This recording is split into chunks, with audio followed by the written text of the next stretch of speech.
महंगाई पे बात की। बात तो करने को बहुत है, लेकिन थोड़ा सा क्योंकि मुख्तसर टाइम होता है तो मुख्तसर टाइम में बहुत कुछ बोलना होता है। आज मैं पीआई के कराची के लाउंज में बैठी हुई थी, तो वहाँ पर कुछ बाहर की पाकिस्तानी ख़वातीन थी, लेकिन वो बड़ी फ़ख्र महसूस कर रही थी बाहर का नेशनलिटी पर। और दूसरी बैठी हुई थी खातून, वो पाकिस्तानी लोकल थी, वो किसी एनजीओ की थी। मैं उनकी बातें सुन रही थी तो मुझे कहीं से भी नहीं लगा कि उनके दिल में कोई पाकिस्तान की मोहब्बत है। वो इतनी अजीब अंदाज से पाकिस्तान की इकानमी पे बात कर रही थी, पाकिस्तान के मुआशरे पे बात कर रही थी। हालांकि वो कह रही थी कि जिस मुल्क में मैं रहती हूँ वहाँ पे भी बड़ी महंगाई है, जिस मुल्क में मैं रहती हूँ वहाँ पे कुत्तों की भी इज़्ज़त है, लेकिन इंसान की वो इज़्ज़त नहीं है। लेकिन फिर भी हमारे बच्चे पाकिस्तान में नहीं आना चाहते, वहीं रहना चाहते हैं।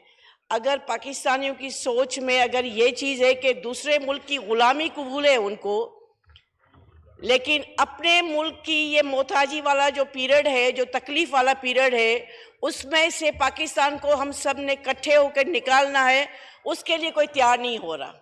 मज़ाही साहब की बात अपनी जगह पे सही है, 90% लोग बिजली का बिल नहीं देते, ये हकीकत है, नहीं देते। बहुत सारे लोग गैस का बिल नहीं देते, हकीकत है नहीं देते, क्योंकि हम उनको पॉलिटिकली जो है पॉलिटिकल पार्टीज़ उनको कुछ कह नहीं सकती, क्योंकि उनके वोट का मसला होता है। अगर किसी कच्ची आबादी में चोरी हो रही है लाइट की, किसी कच्ची आबादी में गैस की चोरी हो रही है, तो पॉलिटिकल पार्टीज़ के वर्कर्स जो हैं वो कहते हैं कि यार अगर हमने यहाँ पर बैठकर हक हकीकत की बात की तो ये लोग नाराज़ हो जाएंगे, वो वोट नहीं देंगे। मिस्टर स्पीकर साहब, जब कैंसर होती है ना इंसान के जिस्म में, तो कोशिश की जाती है कि इस बंदे को जिंदा रखा जाए।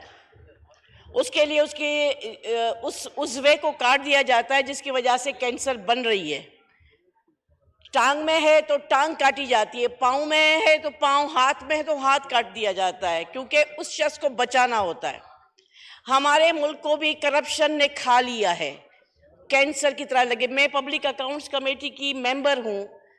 आप इमेजिन करें कि हम बहुत सारे मेंबर्स यहाँ बैठे हुए हैं, रमेश है, बहुत सारे, और नूर आलम साहब बड़ी अपनी तरफ से कोशिश कर रहे हैं, और ये, लेकिन आप यकीन करें कि जो पाकिस्तान की ब्यूरोक्रेसी है उसने पाकिस्तान को जिस तरह धीमक के अंदाज में खा लिया है ना, क्या सियासतदान, क्या जर्नल, क्या कोई और वडेरा, कोई और क्या करेगा, जितनी पाकिस्तान की ब्यूरोक्रेसी ने इस मुल्क के को अंदर से खोखला किया हुआ है।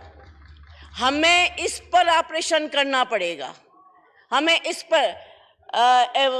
एमडी एक हैं किसी इदारे के, उसकी सैलरी पूछी, इसाक डार साहब आप भी ज़रा तवज्जो दीजिएगा। सैलरी पूछी तो वो पहले बताने को तैयार नहीं थे कमेटी को, फिर जनाब उसकी पता पड़ा कि उसकी 70 लाख सैलरी है। एक पाकिस्तान के इदारे का एक अफसर 70 लाख से 75 लाख तनख्वाह उठा रहा है और कोई पूछने वाला नहीं है। यहाँ अगर स्पीकर की, प्राइम मिनिस्टर की, प्रेसिडेंट की या मिनिस्टर की कोई 5 रुपए भी बढ़ जाए तो उस पर पूरी मीडिया लिखती है,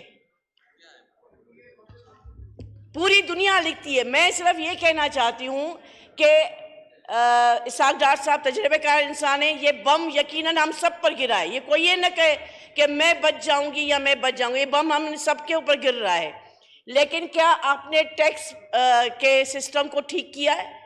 आप 170 अरब का जो टैक्स लोगों से लेंगे तो क्या अशरफिया दे रही है? क्या आपने उनको वेरिफिकेशन किया है? क्या आपने देखा है कि एफबीआर में कितनी करप्शन है? तो जब तक आप करप्शन को ठीक नहीं करेंगे, जब तक आप लोगों को सूलियों पे नहीं चढ़ाएंगे, जब तक आप करप्ट लोगों को इस सिस्टम से निकालेंगे नहीं, पाकिस्तान में हम रोते रहेंगे और इस तरह के बजट आते रहेंगे। बहुत शुक्रिया। बहुत शुक्रिया।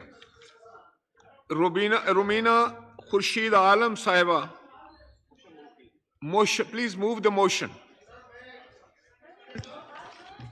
बहुत हो गया।